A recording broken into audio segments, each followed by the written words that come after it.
Welcome to the Fantasy Champions Fantasy Football Podcast. Here's your host, Morgan Colby and Rick Lemon. What's going on, Fantasy Champs? Jumped the gun on the introduction there, but I'm just so excited because last weekend was probably when most of y'all drafted. I feel like that was draft weekend. I didn't even mention it or reference it. Yeah, last week was, yeah. But I feel like it's a better idea to wait. There are some in the fantasy community that will tell you, draft whenever you want because injuries are going to happen anyway. And I'm like, no, why don't you draft after all the preseason injuries happen? And if somebody gets injured in the regular season, nothing you can do about it. There is something you can do about drafting. It's all the people who draft all the handcuffs later and try to snipe you, and then they're like, oh, I'm going to draft early so that a bunch of injuries happen, and then I have all the handcuffs. Master strategy right there. Anyway, welcome to Fantasy Champions Fantasy Football Podcast. My name is Morgan Colby. I got Rick Lemon with me as always. What's up? And today we are going to talk about our do not draft list. Now, these aren't necessarily busts. Just guys we're not drafting. We do have an honorable mention on the list as well, possibly, if we don't spend an hour and 45 minutes talking about the five guys we have. Five guys, yeah. Frick me. No sponsor intended. So anyway, yeah, we're going to do that. And then, I don't know if you have any thoughts on the preseason, Rick, as it completed this weekend. But we can... I was just kind of sad to see all the running backs go down. Yeah, that went down. I agree. Overall. But we can talk a little bit about that in a second. Before we do, check out our website, fantasychampions.com. Follow us on Twitter, Instagram, Facebook, TikTok. Just go to the pages, type in the FF Champs, the Fantasy Champions, and you'll find us. If you're listening on Apple Podcasts, Spotify, Stitcher, or any other podcast platform, leave a review, share this podcast with your friends. If you're watching on YouTube, subscribe, click the bell for notifications, and like and comment down below who you're not drafting. The number one guy that you're like, nah, I'm staying away from him because I think he sucks. Number 1, Christian McCaffrey. Yikes. Yikes. Number 2, Dalvin Cook. So as Rick referenced just a second ago, some running backs did go down this week and last week. Was it J.K. Dobbins and Travis Etienne? Yep. So I that kind of blows. It does. I feel specifically, Dobbins got to have a rookie year. Etienne doesn't. Yeah. But this was also Dobbins didn't he was in a split backfield last year. This year he was the guy in the backfield, right? Yeah, he was going to get all those carries. Yeah.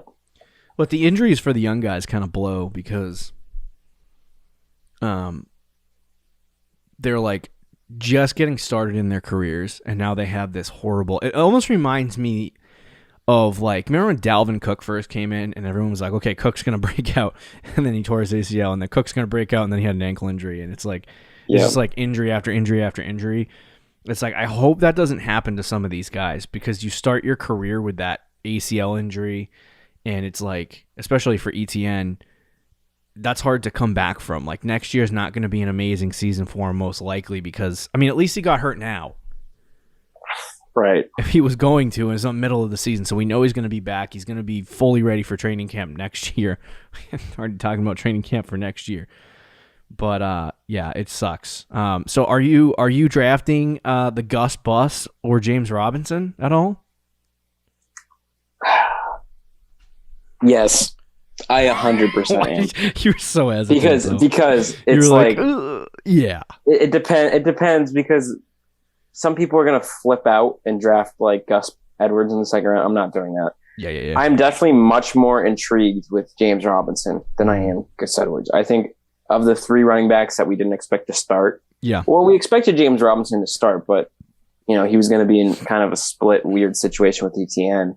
But between Henderson, Gus Edwards, and James Robinson, James Robinson is by far my favorite guy. I think he should be someone who you should attack in drafts. Last year, as I said in the TikTok I made, he finished as the RB7. Now, they're not going to throw or run the ball as much as they did last year and be so reliant on Robinson. Right. But I mean, he's going to be the clear RB1 now, and he was getting drafted in like the 6th round with ETN. So without ETN, he's going to also get some of the passing game work, and I think he's a good. I would put him in the same range as like the Miles Sanders, Josh Jacobs, Montgomery, Chris Carson range where those guys are going, which is like what, 3rd, 4th round. Yeah. Right now on Sleeper, he's going in the late 4th, early 5th. Yeah. Yeah, he's going middle 5th right now. I do have a question though. Do you think, because like I said, a lot of people drafted this weekend already. There's still a bunch of people most likely to draft. I know a ton of leagues that draft on literally Labor Day weekend, or not just Labor Day weekend, but on Labor Day itself. So do you think that a guy like James Robinson in the next 6 days or so is going to go down the boards enough for people to be like, okay, I'm going to draft him in the 2nd round or 3rd round? Yes. I do. Up the board, I should say, not down. But remember Clyde last year in the last like week jumped up like 4 spots. I think it's not the equivalent. 4 spots at running back, not just 4 spots in general. Yeah, I think I could see that with Robinson. Okay. I think he's going to stay there. I feel like people are trying to still assess the situation with Gus Edwards and James Robinson, so I think Robinson will stay there. But I honestly, I mean, I don't know that I would take him in the 3rd round. After watching the Jags play in the preseason, that's fair, and to see how not good that offensive line is, it does scare me a little bit. Now, James Robinson was highly efficient. Trevor Lawrence is a significantly better quarterback. And I think it gives defenses something else to think about. So I feel like James Robinson should have those heavy boxes cleared out a little bit so that he can maybe maneuver in front of the offensive line and do better than he did last year. But I just don't know. I was watching those games and literally Robinson stuffed 3 and out. Like, yeah, that's not exciting. So, and it's vanilla defense.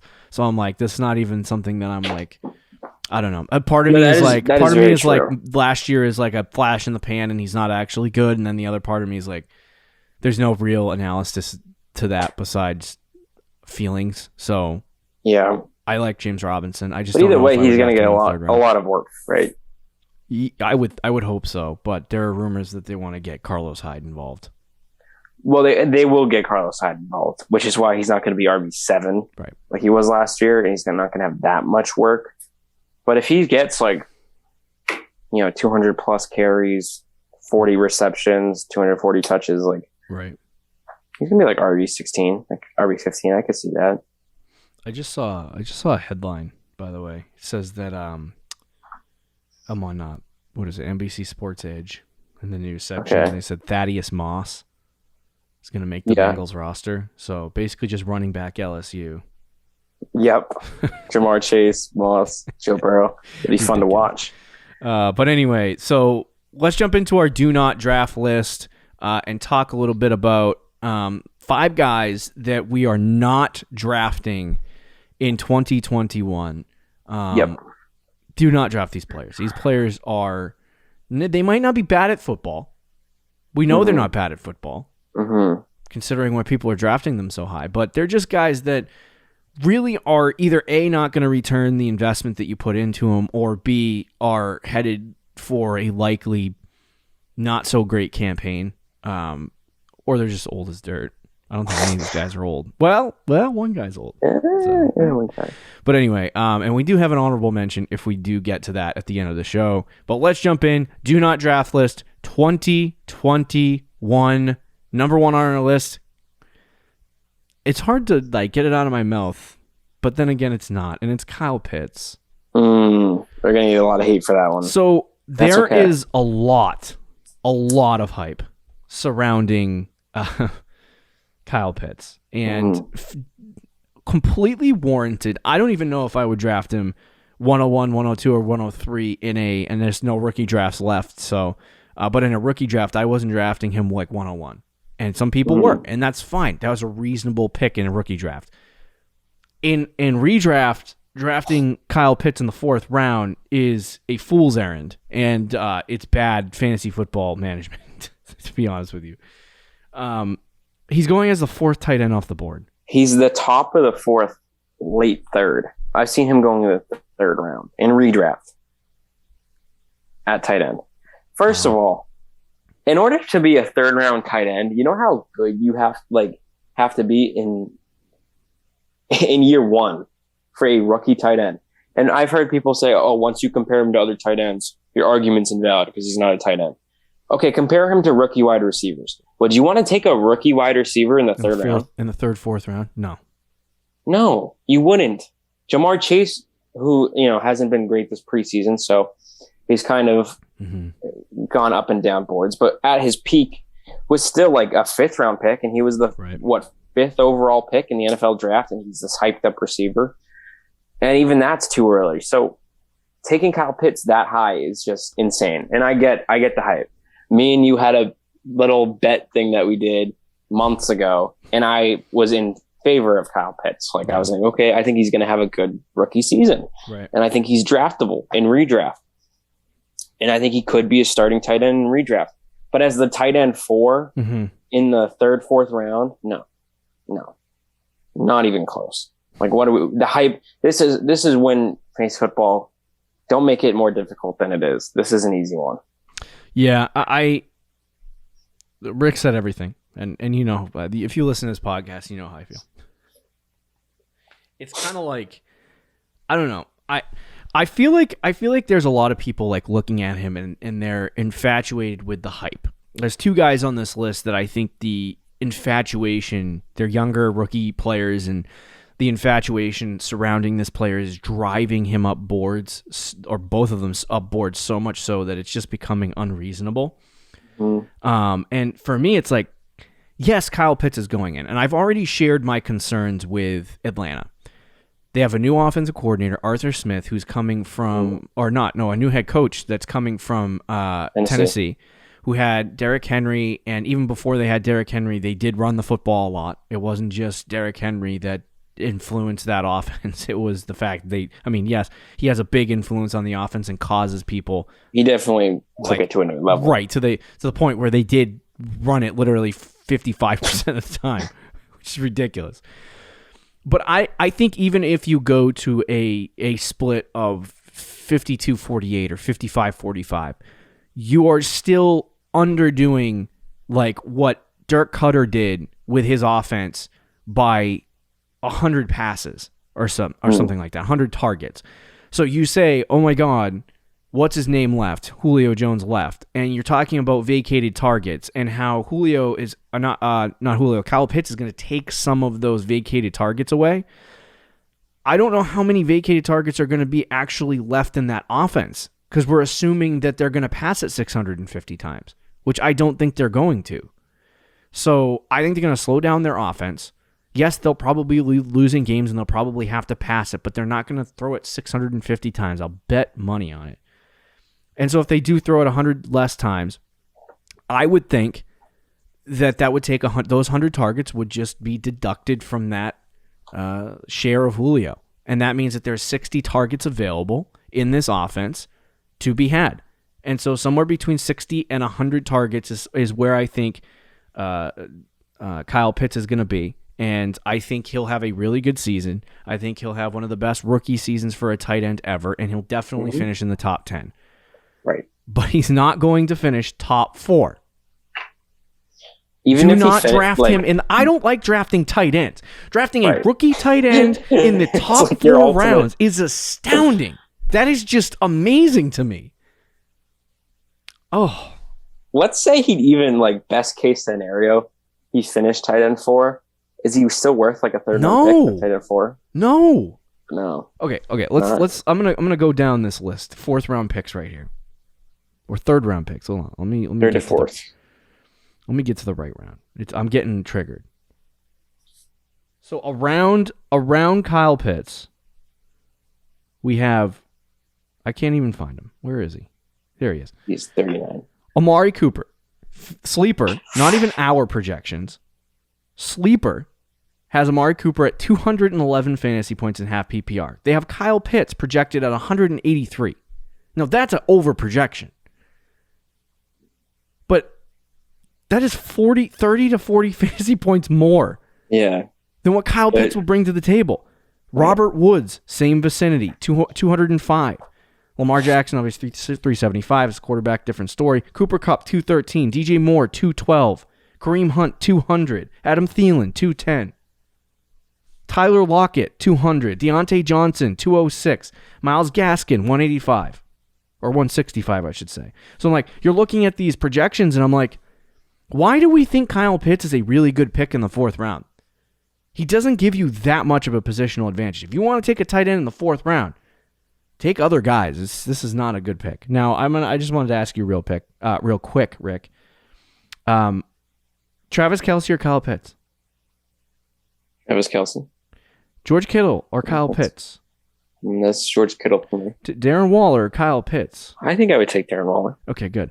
Mark Andrews or Kyle Pitts? Mark Andrews. TJ Hawkinson or Kyle Pitts? TJ Hawkinson. Noah Fant or Kyle Pitts? So this for me is when it starts to get into a conversation. A little closer, yeah. Which is what, tight end? I think 7? I would take Noah Fant though still. Okay, Dallas Goedert, Kyle Pitts.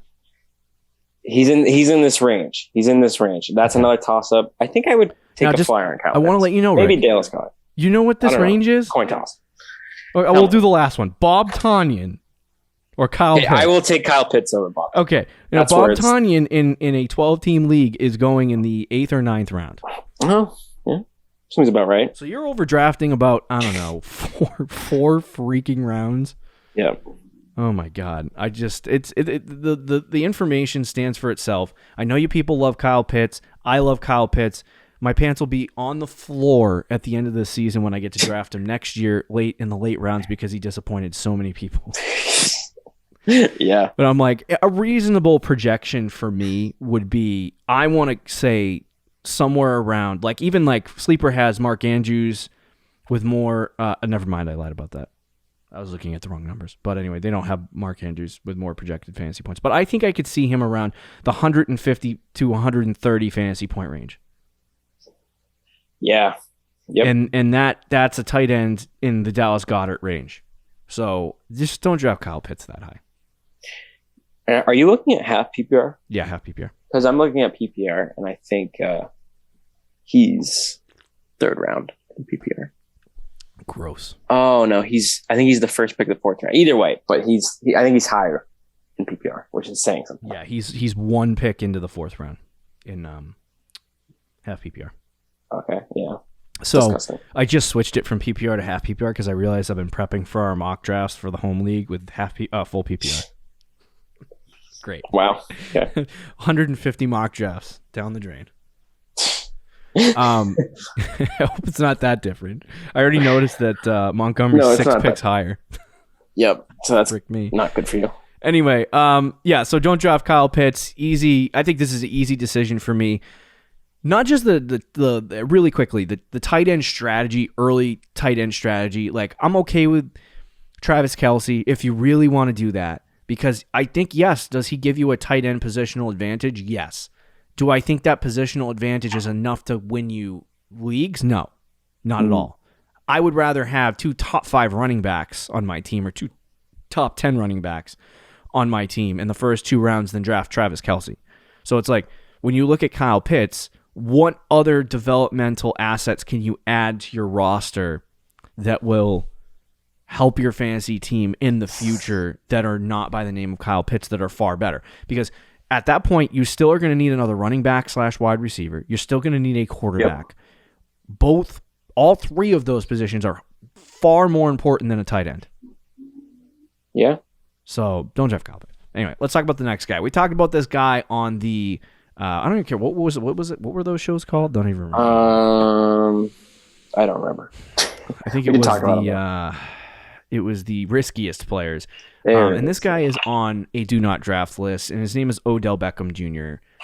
Simple. Age is a problem. He has been on the Browns for 2 years now, and he hasn't had that so-called breakout season. He's going to get 1,000 yards. He's probably going to catch 5 or 6 touchdowns. He's not worth his ADP, and he's not worth drafting in the hopes that he's going to be a top 10 guy. There are guys around his pick that are far better than drafting Odell Beckham. You got guys like T. Higgins, who is probably going to be the first guy in that offense to start.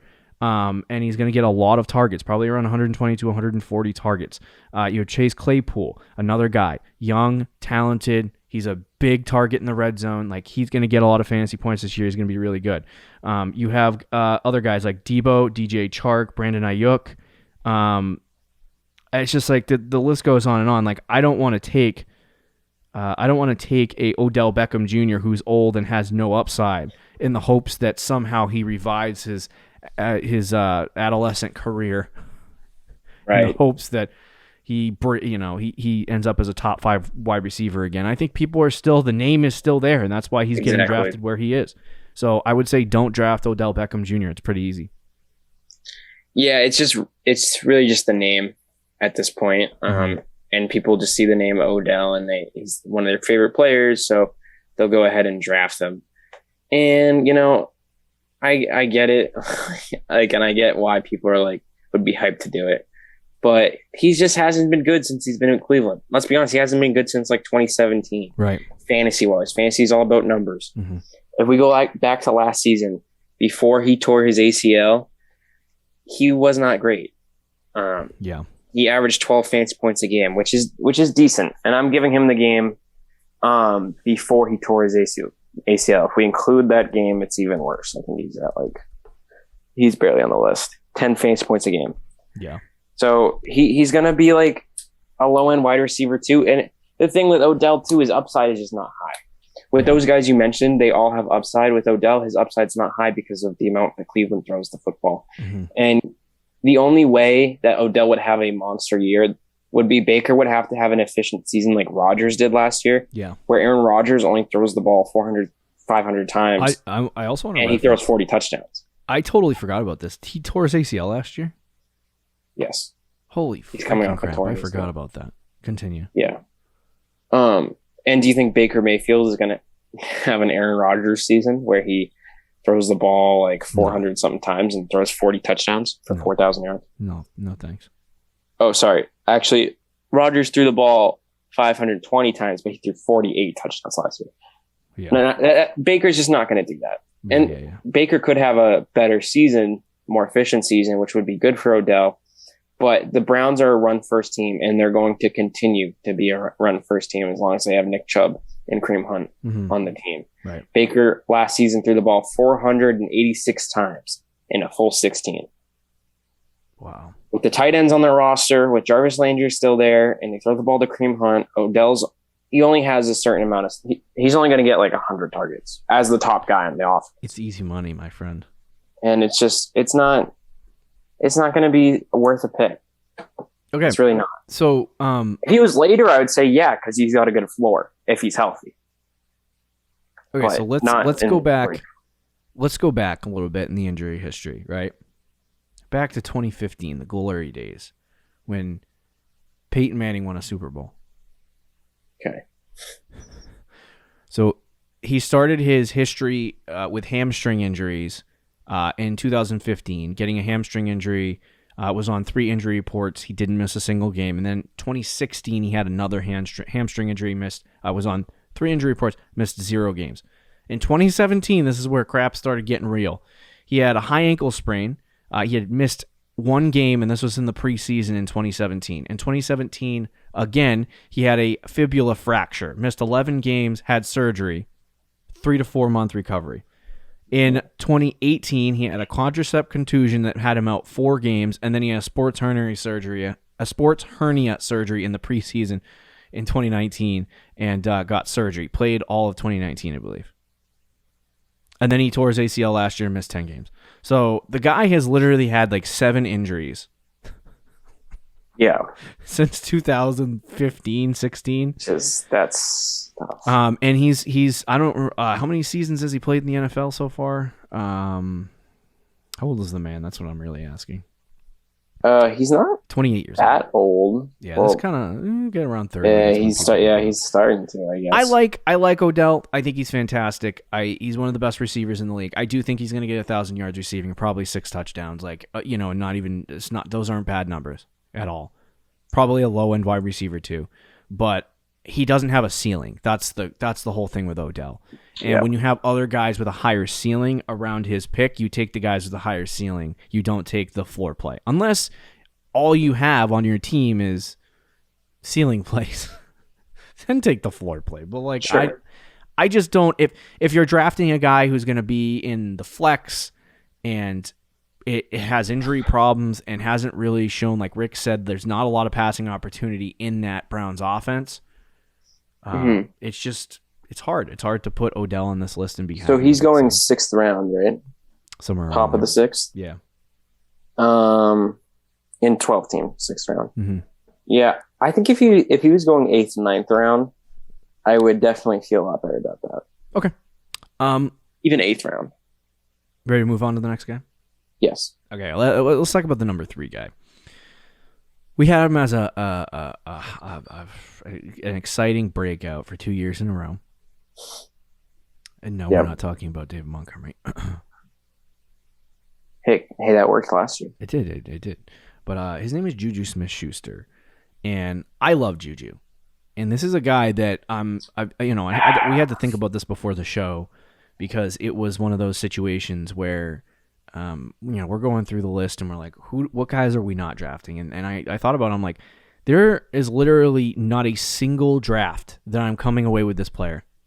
Not a single draft. There's not one that I'm like, okay, Juju Smith-Schuster want him. Yeah.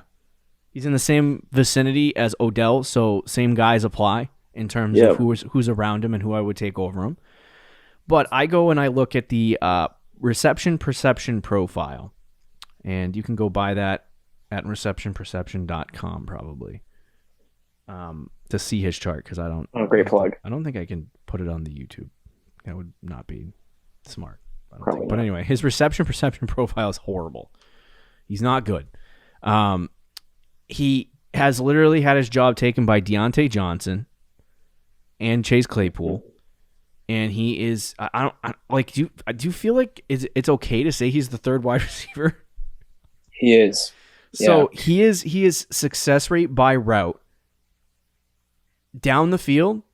Anything down the field is not a no-go for Juju. He can't do the things that that Antonio Brown did when they were there, which is what people expected him to do when Antonio Brown left. Mm-hmm. All they got is slant routes, screen routes, and flat routes that he can run at a high success rate. So he's basically a high-end slot receiver.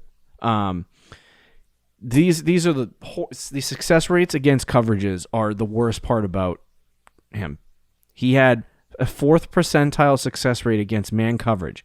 In the slot, I feel like you face a lot of man coverage. Yes, you do. 4%. 4th percentile success rate. That's horrible. 50% of the time, his route was successful. And that's 38% of his routes that he ran. 72nd percentile in zone coverage, which is 61% of the time the routes that he faced. 81% success rate. So that's a little bit better, obviously. It's not 50%, it's 81%. So that's his bread and butter is made on zone coverage, which a lot of slot receivers have success with. But he's not blowing us out of the water with his success rate. And then against press coverage, he was 6th percentile at 46% of the time. Didn't face double coverage at all. I don't know. I don't want to say this, but he sucks. He has not been good.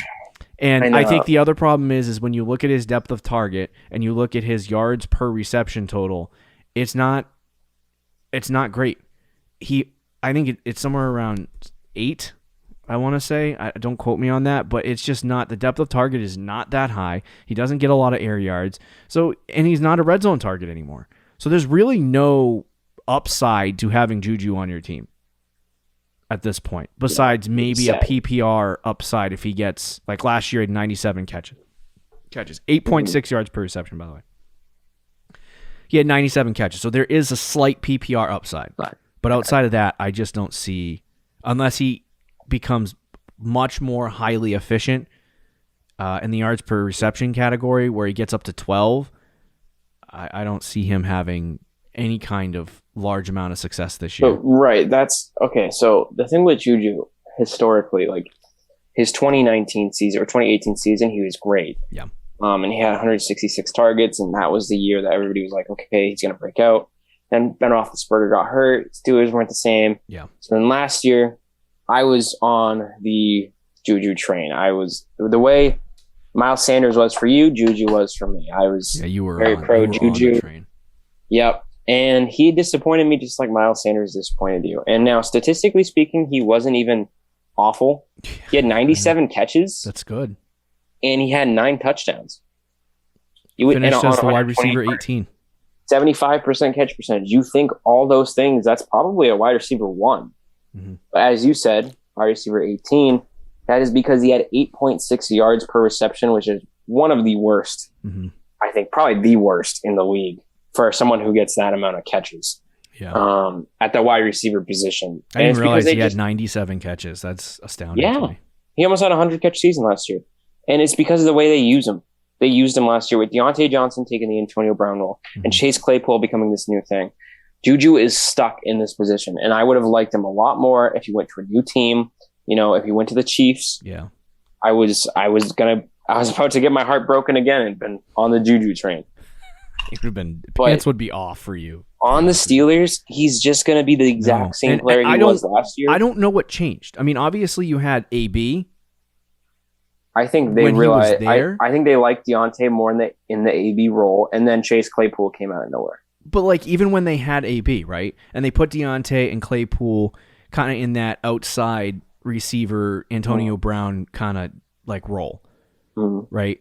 You look at what Juju was able to do: 111 catches, 1,426 receiving yards, 12.8 yards per reception. He finished that season as a top 10 wide receiver, I believe, in 2018.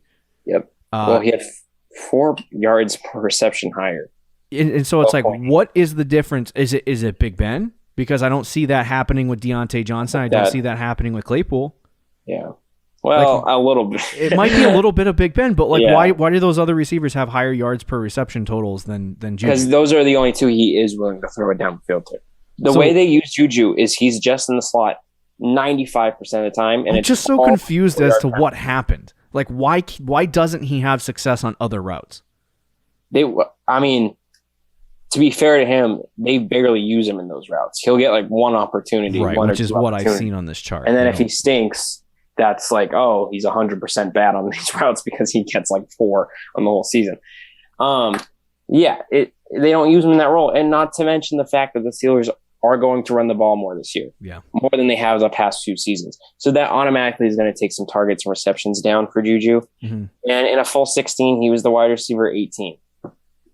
And you're going to throw the ball less this year, and Claypool and I think Deontay might go up a little bit because that's how it was for most of the season. Mm-hmm. That leaves Juju in like that wide receiver 25-30 range with no upside. It's a tough look. Who would you rather have though, Odell or Juju? Juju, probably, after seeing the numbers. Yeah, I would lean Juju too, but they're both gross. Put a gun to my head and say you have to take one. I'd probably take Juju. Yeah. But they're both in the same conversation and vicinity. I'm astounded that he caught 97 passes. Yeah. And he only had 831 yards. And he had 9 touchdowns. It's not like he had like a 4-touchdown season like DJ Moore. 9 touchdowns, 97 catches. Like, if he had gotten those 1,400 yards with the 9 touchdowns, he's a top 6 wide receiver in fantasy. Exactly, yep. And that's the difference, like, totally the difference with him. And he is a high, like, slot receivers usually catch the ball at a higher percentage, so that would explain the 97 catches on 128 targets. But I don't think the target share is going up. No, it's not. And I don't, unless something changes for him in this offense,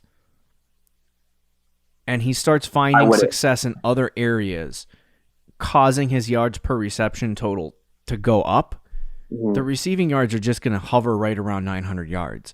I think the Steelers' offense is what it is. And then you saw, too, like in a preseason game, first-team offense, they ran out there with Pat Freiermuth.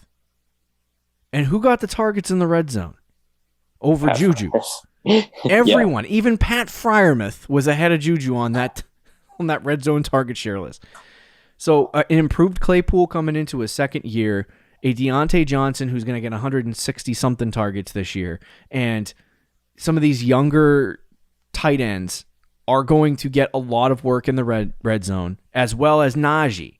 You're bringing in Najee Harris now into this conversation. So it's like, I don't see Juju having this upside that some people see, and that's fine. But I mean, he's a good wide receiver. I'll take back he sucks, but I mean, you go look at the reception perception success rates, and yeah, it doesn't look good. It doesn't look good. So, let's talk about the next guy. You good with that? Yeah. Let's move on to Daryl Henderson. Cam Akers gets hurt. Everyone's saddling up Daryl Henderson, another guy that got hurt. Hold on a second. I was gonna pull it up. My I can't remember, is it the Fantasy Champions or the new startup Dynasty League that we had, the League of Ordinary Gentlemen. Okay. I can't remember which league it is, but I drafted Cam Akers. I also got Henderson, so I got the backup there. That was a good pick. I think it's the staff league. I had a Michael Thomas. I believe I had J.K. Dobbins. Ouch. And I can't see it on this list, but I think I also had Cam Akers. Oh. Yikes. There's a league I'm in that I had Cam Akers, and I had just traded for him before the injury happened. And I traded it was a deal that I traded Alvin Kamara in, and I got like Cam Akers and a receiver. Yikes. I was like, oh, that's not a bad deal, because it was like, I think it was AJ Brown. So it's like, yeah, but still. Sucks. But anyway, you have Daryl Henderson on the do not draft list. Do not draft this player. I like Daryl Henderson, and this has nothing to do. This is more like when we were talking about our guy Kyle Pitts. Mm-hmm. I don't hate Kyle Pitts. He's not on the do not draft list because I don't think he's going to perform well. He's on the do not draft list because he's getting drafted way too high. Yeah. It's the same thing with Daryl Henderson. Now, to be fair, I don't think Henderson's situation is as bad as the Kyle Pitts one. No, it's not. Pitts is getting overdrafted by like 3 rounds. Yeah. So for Daryl Henderson, I mean, there's going to be people that like him. There's going to be people that don't like him. But there's a list of things. So I think he's getting drafted too high. I think, his ADP is right around 41, which is in half PPR, which is, what is that? Early 4th round, late 3rd. I believe that's late 3rd. Yep. So he's getting drafted around the same conversation in half PPR as Miles Sanders, Josh Jacobs, Kareem Hunt, Myles Gaskin. So it's like in comparison to Gaskin and Kareem Hunt and Mike Davis, like it might be an okay pick, but I think it's a reach. Like, would you take James Robinson or Daryl Henderson? James Robinson. Yeah, or like I think I know who. If Mike Davis goes in the season as a starter, would you take Mike Davis or Daryl Henderson? They're at least they're in the same conversation. Yeah. But I feel like it's not a bad spot to have bridge Daryl Henderson. I just think it's still like it is a full round early though. I think knowing that Daryl Henderson had all of last year to try to take that workhorse role. Mm-hmm. And Cam Akers in 3 games in the postseason and 1 in the last game of the regular season basically just ripped it out of Henderson's hands to the point where they were going to treat him like Gurley. Mm-hmm. To assume that Henderson's going to come in and just take all that work it's an RVBC. There's a reason they traded for Sony Michel, I think. And they spent a 4th round pick to get him. Mm-hmm. They're going to use him. And the Rams last year was an RVBC until, like you said, the last few weeks of the season when Cam Akers took off. This team is not going to be reliant on a workhorse. Right. Henderson, yes, I think is going to be the main running back, and he'll get the most work, and he'll have big weeks. He'll have a week where he gets 20, maybe even 25. But then the next week he'll get 3, and Sony Michel will get 16 fantasy points. Yeah. It's just going to be too inconsistent to be really a reliant RB2. And I don't even, after cutdowns happen tomorrow, once that deadline passes, I don't even think the Rams are done.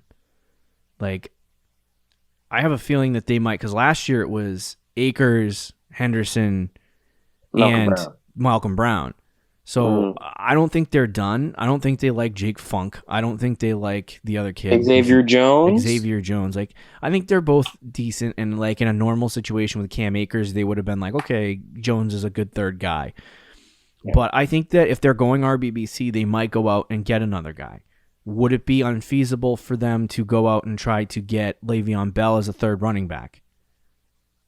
No, I could see it. I don't think they will, but I could see it. So, but I think they're not done. I think they're going to try to bring in somebody else and mix and match and try to do a lot of stuff. But Rick's right. The RBBC is coming for Los Angeles.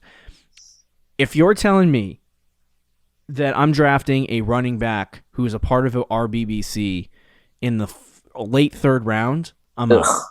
I'm all set. And that's kind of the biggest thing is like, I don't think Daryl Henderson blows. Like, he hasn't shown that he can do it.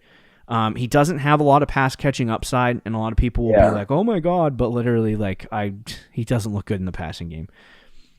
So he doesn't have a lot of pass catching upside. He's in an RBBC. So the only way Daryl Henderson will be worth this third, fourth round value is if he was getting a workload that is 250 carries. And I don't think he's going to get that. I think he'll get it right around 175 to 200, maybe, if we're lucky. Yeah. But I don't even know if he'll get that. So I think this is going to be a complete split between Sony. And I also feel like this offense ain't going to run a lot. If we're being honest. They're going to throw the ball more than they have in the past. Yeah, they're going to throw the ball a lot. So just because they have Stafford and they have the ability to move the ball down the field. So Henderson is just a no-go for me. Don't draft him. I haven't been drafting him in any leagues. I think a lot of people really like him. There was a time where I was like, yeah, maybe. But at this point, I think I'm out. Yeah, me too. Okay, let's talk about the final guy and complete the show. I think we've been talking for 40 minutes now, so this one won't take too long. The final guy is Trey Lance. And this is me. I think this is all me, right, Rick? I wouldn't draft him, but yeah, this is definitely a you. Okay.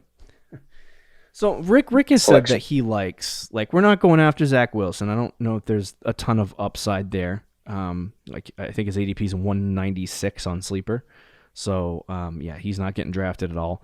But there are some quarterbacks that are getting drafted. Trevor Lawrence, draft Zach Wilson over this guy. You would draft Zach Wilson over this guy? Yes, I would. Okay, so Trevor Lawrence, who's actually playing in the NFL this year, like, starting in the NFL. Trevor Lawrence is going 118.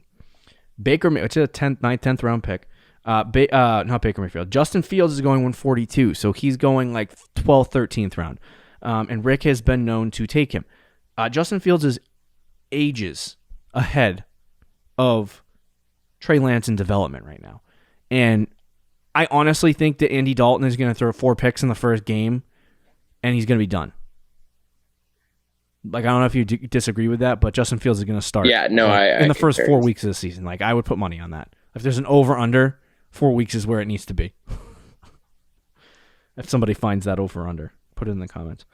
Yeah. But anyway, Trey Lance is the guy in the middle. He's going higher than Justin Fields. Now, the media... I sound like a conservative talk show radio host. No, the media. The media. The mainstream football media is losing their crap over Trey Lance because he does these things that make you go, I see the raw physical ability, and I want to see him play in a real game. And we all do. I want to see Justin Fields play in a real game. I want to see T-Law play in a real game. I want to see Zach Wilson play in a real game. I want to see Mac Jones play in a real game. It would be great. But Trey Lance is the one guy out of all the rookie quarterbacks that got drafted in the first round this year that I would be like, how about no? Like, I don't want to see this guy come out right away. And it's preseason football, and he was playing the second team, which is why I think these numbers. Normally, I don't go on like numbers because I feel like it's unfair. Especially for guys like who have good preseasons, like Justin Fields. He had a really good preseason. I'm trying to find his numbers in the preseason. Why is that so hard? Trey Lance. Yeah, hold on a second. I got another tab open. But anyway, there's situations where like you look at Justin Fields and he has a really good preseason, but he's playing the second team guys. So it's like, is that really what he's going to look like against first team real NFL players that are not playing vanilla defense? Yeah, we don't know. Like, we don't know. Now, a lot of people have referenced the rushing upside for Trey Lance. He has not been doing that a lot in the preseason. I don't know if that's because the 49ers told him not to. He rushed 6 times last game. He rushed 6 times last game. How many yards did he have, Rick? Just let us know. 8. 8 yards. He had a rushing touchdown, which is good. Yeah. But he does have a lot of raw physical talent, but the rushing upside that everyone's talking about has not been shown in the preseason. I'm not saying it's not there, but to assume that they're going to use him in that capacity is a little bit, I don't know, a stretch for me at this point. Like, he can do it, but I don't know if they want him to do it, especially if he's not going to be, if they want him to be the future of the franchise, they want to send him out there and use him as a bowling ball right away. But I think they do want to use him like Josh Allen.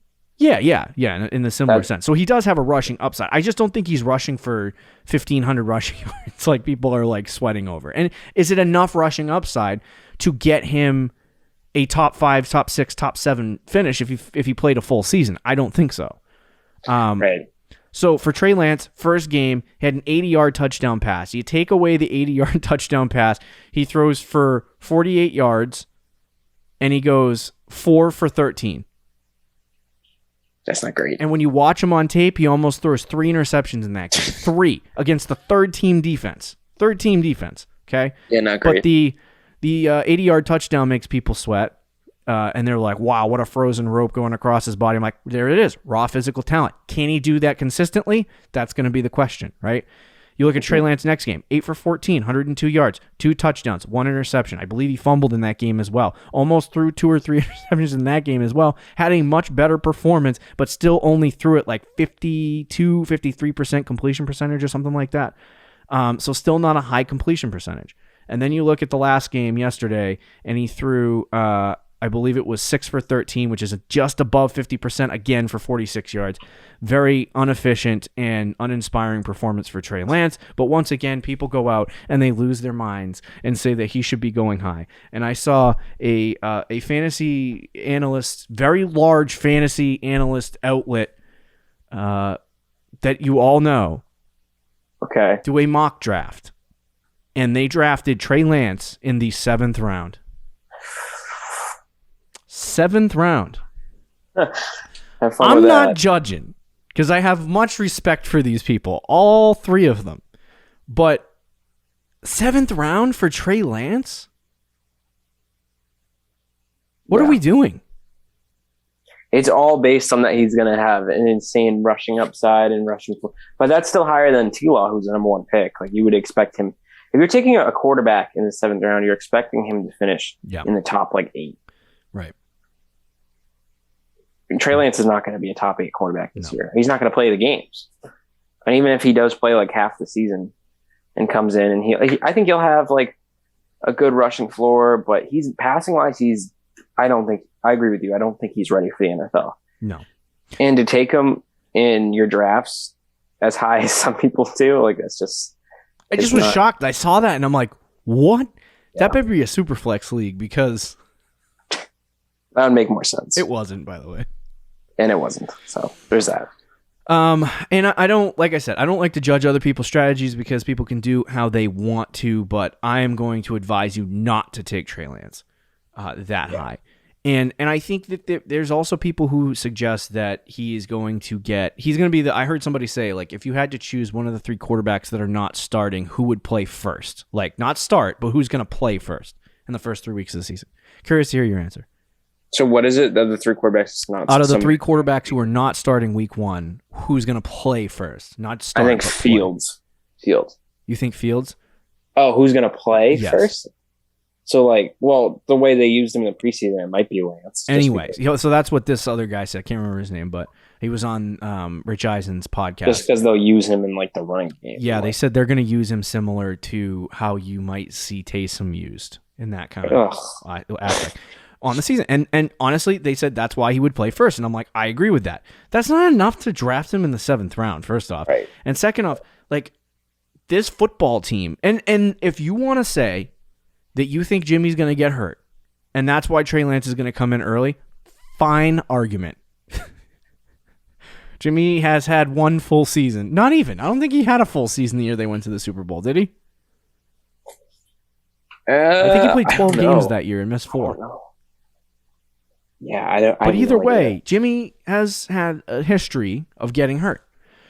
So if you want to say Trey Lance, Jimmy comes in, gets hurt 6 weeks into the season, Trey Lance plays great and doesn't look back, then that's not a bad take. But that was the only season he played 16. Other than that, he's never played more than 6 games. Yikes. But if let's make the assumption that Jimmy plays all 16 games. What are your chances, Rick, that Jimmy Garoppolo gives the job to Trey Lance because he sucks? I don't think they're that. I think Garoppolo will at least be decent. Okay. He's going to be decent, but it's not going to be bad enough where he's... I just don't think they're going to drop, unless they are like, they get halfway through the season, it's like a Tua thing, where they're like, okay, let's get the Rook out there, even though we're winning. I just don't, I think Jimmy Garoppolo is going to win them, if he stays healthy, he's going to win them game after game. I think Trey Lance probably lit a fire under his little butt. And maybe he comes out and plays his butt off. But I'm not saying Jimmy's going to be good, but this, out of all the quarterbacks, Dalton blows. Cam Newton can't throw more than 10 yards down the field. Jimmy Garoppolo has led them to the Super Bowl, and he just did it in recent memory, like 2 years ago. Mm-hmm. So it's like he's not bad. He just can't stay healthy. So it's like if he's healthy, he's not losing that job, and they're not going to thrust Trey Lance before they have to into the starting job. So I think he has, out of the 3 guys that aren't starting, the least amount of chance to start this year at quarterback. And that's why I wouldn't be drafting him at all in redraft, because you're going to drop him 2 weeks later, 3 weeks later. Yeah. Because he's not starting, and you need roster spots for your hurt team because everyone seems to be getting hurt right now. It's just not smart. 7th round. I saw that and I was going to tweet about it, and I'm like, nah, it's not worth it. That's bananas to me. 7th Absolute round. Bananas. But anyway, so there you have it, the do not draft list. I had to throw a quarterback on there, and there's not a lot of quarterbacks that I want on this do not draft list. Actually, there's 0, besides maybe Rodgers and Brady, who are going too high. I'm not drafting them at all, but it's not like, I mean, if you draft them, all the power to you. Like, it's not like they're going to completely ruin your fantasy team. You want to quickly, super quick, because we're on our time limit here, but Travis Kelce, 1st round? No. Yeah, I'm good. No, thanks. Yeah, we were talking about it on the show. We were going to put him on the do not draft list, but like I said, if you want to draft him in the 1st, 2nd round, feel free. 1st round is just too much for me, and the value's not there. You talk about guys in the 1st round that are going around where Travis Kelce would go, if we want to just do that quickly. And it's like Devontae Adams, 273 projected, Tyreek Hill, 277 projected, the running backs, 246, 263, 291, 224, 246, and then Travis Kelce's at like 220. And it's like he's getting outscored by 50, 60 fantasy points by almost everybody. It's just not smart to draft him in the top 12. I wouldn't do it, and I would build. I'm always about building my fantasy team with running backs, wide receivers first, and then filling in those extra positions later, because the quarterback and tight end position in normal leagues where it's just PPR are not overwhelmingly like the tight end and quarterback position aren't overwhelmingly important in non-superflex, non-tight end premium leagues. Mm-hmm. So yeah, it was an honorable mention. Right. But anyway, do you have any other thoughts, Rick? No, I think I'm good. So there you go. Do not draft list: Kyle Pitts, Odell Beckham Jr., Juju Smith-Schuster, Daryl Henderson, Trey Lance. I would consider this draft week, my friends. We're drafting on Saturday, 5-6 days away. I'll tweet my team because that's what people do when they draft. Exactly. But anyway, thank you for listening, Fantasy Champions Fantasy Football Podcast. Mock draft tomorrow. See you later, guys. See ya. Thank you for listening to the Fantasy Champions Podcast. Make sure you subscribe on iTunes and YouTube, and follow us on Twitter @TheFFChamps.